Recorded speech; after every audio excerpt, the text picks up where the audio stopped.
Hello guys, this is me Ankur Upadhyay. Welcome to our channel stock market analysis. Guys देखिए, हाल ही की listing company Zomato के बारे में बात करने वाला हूँ। गाइस इस स्टॉक में जब से ये मार्केट में आया तब से रिटेल इन्वेस्टर्स का फेवरेट होता हुआ दिख रहा है।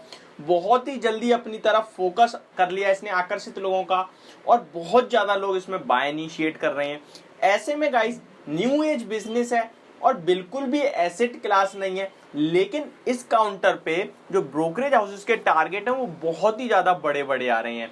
ऐसे में गाइस किसी ने पोजीशन बनाई है तो उसके लिए क्या होगी सलाह, या फिर अभी तक किसी ने पोजीशन नहीं बना पाई तो या उसे बनानी चाहिए, और अगर बनानी चाहिए तो किन लेवल्स पे बनानी चाहिए, ये होगा आज का मेरा टॉपिक जोमेटो शेयर पे। तो चलिए गाइस वीडियो करते हैं शुरू। उससे पहले मैं आपको बता दूं, अगर आपके पास है कोई भी स्टॉक जिससे रिलेटेड आप मुझसे बात करना चाहते हैं तो मेरी इंस्टाग्राम आईडी पंडित ब्रदर्स पे आके आप मुझसे बात कर सकते हैं।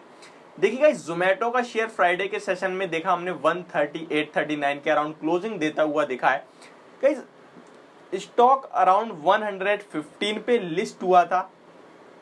इशू प्राइस आई थिंक इसका 85 का था।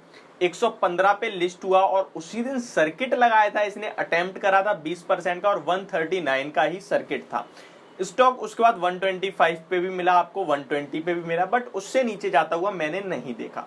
देखिएगा इस स्टॉक में जब बहुत ही ज्यादा बिकवाली आई थी, जब मैंने आप वीडियो बनाई थी 140-44 से स्टॉक 120 के अराउंड आ गया था, तो मैंने आपसे कहा था बाय कर लीजिए, बहुत अच्छा लेवल है, रिस्क रिवॉर्ड फेवर में था। 5 रुपए के एसएल के साथ 15 रुपए का टारगेट, क्योंकि वो जो था वो उनका सेलिंग जो था वो वीआईपी पोर्शन का बुक हो जाता है एंकर बुकिंग का, वो एंकर बुकिंग की सेलिंग थी मात्र। उसके बाद आप सभी ने देखा स्टॉक दोबारा से भागता हुआ दिखा, और ऐसे में अभी जो है 140 के पास प्लेस्ड है शेयर। अब क्या करना चाहिए? देखिए, जिसके पास पोजीशन है सबसे पहले मैं इसके बारे में बताना चाहूंगा। देखो यार, शेयर प्राइस तो चलता बढ़ता हर सेकंड रहेगा, मार्केट ओपन रहेगी तो, लेकिन आपको क्या यार, एक बात बताओ, अगर आप कहीं पैसा लगाओगे किसी कंपनी में तो क्या आप ये देखोगे यार आज कंपनी की सेल कितनी हुई, कल कितनी हुई, या अभी कितनी हो रही है 5 मिनट में?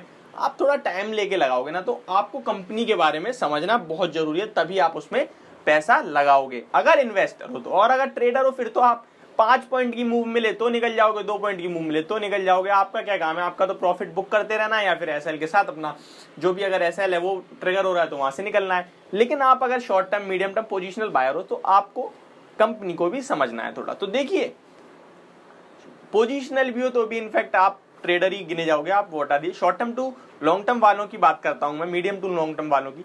देखिए, कंपनी का कारोबार जो है, प्रॉफिट बिल्कुल नहीं है, नेगेटिव है, प्रॉफिट नहीं आ रहा है कंपनी पे, लेकिन जो इनका फोकस है वो है रेवेन्यू पे। मतलब अभी ये जो है सेल्स बढ़ा रहे हैं बस। और आप सभी को पता है कि जोमेटो लीडिंग है फूड डिलीवरी में, और जोमेटो कहीं ना कहीं हर इंसान ने इस्तेमाल करी है और धीरे धीरे बढ़ता जा रहा है। देखिए, अगर सेल्स बढ़ा रहे हैं, इसके रेवेन्यू देखा जाए तो मैंने काफी ब्रोकरेजेस सुने कि इनका रेवेन्यू से ही मैटर है, अगर रेवेन्यू बढ़ेगा तो कंपनी अच्छा है। और आपने देखा ग्रोफर्स में भी इन्होंने हिस्सा खरीदा था 9.1%, वो भी मैंने आपको बताया था। तो धीरे धीरे रेवेन्यू की तरफ अगर आप देखो तो बेहतरीन है, लेकिन कहीं ना कहीं प्रॉफिट भी चाहिए ही होगा कंपनी को, जो अभी तक निकालने में सक्षम नहीं है कंपनी। अब सबसे पहले सवाल उठता है, तो बाय करना चाहिए या फिर जिसके पास है उसे होल्ड करना चाहिए? देखिए गाइस, ये आपके ऊपर डिपेंड करता है कि आप कितना रिस्क लेके जा सकते हो।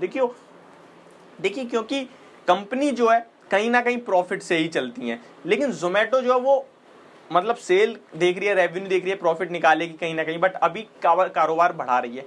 तो अगर आप बने रहना चाहते हैं तो लिमिटेड पैसा लगाएं। लिमिटेड पैसा इसलिए कह रहा हूं मैं, क्योंकि अगर ये प्रॉफिट देगा तो ये लिमिटेड पैसा आपका बहुत बड़ा पैसा बन जाएगा, बहुत बड़ा रिटर्न देने वाली कंपनी हो सकती है ये। लेकिन अगर इन केस डिफॉल्ट हो गया कुछ तो आपका लिमिटेड ही जाएगा, उसमें भी आप एक एसएल रख लीजिए।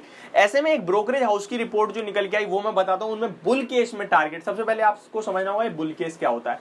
बुल केस होता है मार्केट तेज चल रही है, बुल रन चल रहा है, जैसे अभी चल रहा है, ये इसी तरीके से चलती रही और कंपनी बढ़ना शुरू हुई तो कंपनी का जो टारगेट उन्होंने दिया 260 प्लस के लेवल्स बुल केस में, और नॉर्मल स्थिति में 185 के टारगेट्स। 140 पे शेयर, 40-45 पॉइंट मत देखिए, परसेंट देखिए, करीब करीब 30% हो गया। 185 का टारगेट 30% के करीब हो गया। और अगर बियर केस आ जाता है, मतलब मार्केट में कुछ दिक्कत आ जाती है, गिर जाता है, कंपनी में कोई इंटरनल इशू हो जाता है, उसके कारण गिर जाती है, वहां पे उन्होंने जो रखा है वो 85, जो कि इसका आईपीओ प्राइस था, इशू प्राइस। तो अभी आपको एज अ फ्रेश एंटर अगर करना है, फ्रेश एंट्री लेनी है, फ्रेश इन्वेस्टर हो, तो आपको क्या करना है कि देखिए इन स्तरों पे बाय नहीं करना मेरे हिसाब से। तो अगर मैं करूंगा तो मैं इन स्तरों पे बिल्कुल बाय नहीं करूंगा, क्योंकि मुझे पता है ये स्टॉक किसी भी दिन मुझे 125 के लेवल्स दिखा देगा। तो मैं नहीं चाहूंगा कि मेरा 10% माइनस हो जाए, मैं ये चाहूंगा कि मुझे 125 के पास मिले, मैं लगाऊंगा। पहले तो मुझे ये सोचना है कि मुझे इस कंपनी में पैसा लगाना है या नहीं लगाना, और अगर लगाना है, देखिए अगर आप किसी भी स्टॉक को बाय कर रहे हो ना, तो आपको सबसे पहले ये सोचना चाहिए मैं अगर इसे लगा रहा हूं तो इसका क्या बेस्ट प्राइस निकल के आ रहा है मेरे लिए। ऐसा नहीं होना चाहिए कि यार अभी 140 पे, अब मैं सोचूं 115 पे लगाऊंगा, 115 पे मुझे शेयर ही ना मिले फिर। तो एक वैल्यूएबल रीजनेबल प्राइस सोचिए कि मुझे यहां तक ये मिल सकता है, मैं तभी लगाऊंगा। एक ट्रेडर क्या करता है, 1 रुपए की मूवमेंट चल रही है ना स्टॉक में इंट्राडे में, तो वो 1 रुपए नीचे का बिड लगाएगा, ऐसा नहीं है कि करंट मार्केट से खरीद लेगा। तो एक इन्वेस्टर होने के नाते आपको भी ये ध्यान रखना है कि ये साइकिल जो है, शेयर की प्राइस साइकिल जो है, कहां पे मुझे मिल सकता है, वहां पे नजर रखनी चाहिए। वो ऑब्वियस सी बात है एक दिन में नहीं मिलेगा, आपको उसके लिए वेट एंड वॉच भी करना पड़ेगा। अगर आप प्रॉपर इन्वेस्टर हो तो आप करोगे, अगर आप हड़बड़ी में काम करते हो कि जल्दी पैसा बनाना है, तो आप इन्वेस्टर नहीं हो, तो आप बस खेल रहे हो ऐसे ही, किसी भी रेट पे बाय करोगे, 2 रुपए बढ़ते ही बेच दोगे, लेकिन 10% नीचे आ गया तो आप बैठे रहोगे, आप ये करोगे। ठीक है, तो अगर मैंने सोचना है कि मैं ये बाय करूंगा, अगर मेरा डिसीजन आ गया हाँ यार मुझे बाय करना चाहिए लिमिटेड पैसे के साथ, तो मुझे इसका प्राइस जो निकल के आ रहा है, मुझे 125 टू 127, मात्र 2 पॉइंट की रेंज है, मुझे पता है ये स्टॉक मुझे यहां मिलेगा। उसके बाद मेरा एसएल 120 का फर्स्ट, और अगर मैं होल्ड करूंगा तो 115 का लास्ट। 115 के बाद मैं नहीं रखूंगा इस स्टॉक को, मैं निकल जाऊंगा। मैं अपनी बात कर रहा हूं, आप भी देखिए, मेरा ये पॉइंट ऑफ व्यू है, मेरी देखिए हर किसी की सोच अलग है। कुछ लोग यहां बाय करेंगे, कुछ लोग नीचे बाय करेंगे, कुछ लोग ऊपर भी बाय करेंगे। ठीक है, जिन्हें लग रहा है ये निकल गया अब नहीं आएगा नीचे, तो वो वहां भी बाय करेंगे, तो वो उनका है। मेरा तो ये है भाई, ये स्टॉक निकल गया कोई बात नहीं, मार्केट ढूंढता हूँ, मार्केट बहुत बढ़िया, कहीं और अच्छा स्टॉक मिल जाएगा मुझे। लेकिन कुछ लोग होते हैं कि एक ही स्टॉक में रहना चाहते हैं बस, तो उसी को पकड़ के बैठ जाते हैं, तो वो उनके लिए। तो मैं 125 से 27 की रेंज में बाय करूंगा, 120 का एसएल, 115 का फॉलोड बाय 115, और होल्ड करूंगा। पहला टारगेट मेरा, अगर मैं बिल्कुल शॉर्ट टर्म के लिए हूं तो 140।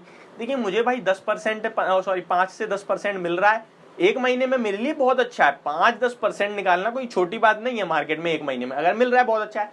अदरवाइज मैं 150 का वेट करूंगा, और उसके ऊपर फिर इसके बेस देखूंगा कैसा चल रहा है, न्यूज बेस क्या चल रहा है, कंपनी का कैसा चल रहा है, फिर 180 तक भी आप वेट कर सकते हैं। तो आप सभी को समझ में आ गया होगा कि इस शेयर में कैसे प्ले करना है, और जिसकी पोजीशन है उसे क्या करना है, क्या एसएल हो सकता है। ब्रोकरेज हाउसेस बहुत बुलिश हैं, बट फिर भी मैं भाई यही कहना चाहूंगा कि देखिए न्यू एज कंपनी है, एसेट क्लास बिल्कुल नहीं है, प्रॉफिट बिल्कुल नहीं है, रेवेन्यू बहुत तेजी से बढ़ रहा है कंपनी का, ब्रोकरेज हाउसेस बुलिश हैं उनको, और कंपनी का कारोबार आप सभी देख रहे हो कि जोमेटो ऐसा नहीं है कि रुकने वाली है। जोमेटो फूड ऑनलाइन डिलीवरी में एकमात्र प्लेयर रह गया है सबसे बड़ा। जोमेटो, स्विगी, फूड पांडा, ये सब साइड हो गई हैं। इनफैक्ट एक तरीके से आप कह सकते हो कि एक जोमेटो ही है बस। तो उसके हिसाब से आप प्ले कर सकते हो, बहुत ज्यादा बड़ा रिटर्न दे सकता है। इसीलिए कह रहा हूं छोटा अमाउंट भी लगाओगे तो रिटर्न दिया तो वही बहुत बड़ा हो जाएगा। ये मेरी वीडियो जोमेटो शेयर पे, आप सभी को समझ और पसंद दोनों आई होगी। तो thank you so much for watching this video, have a good day.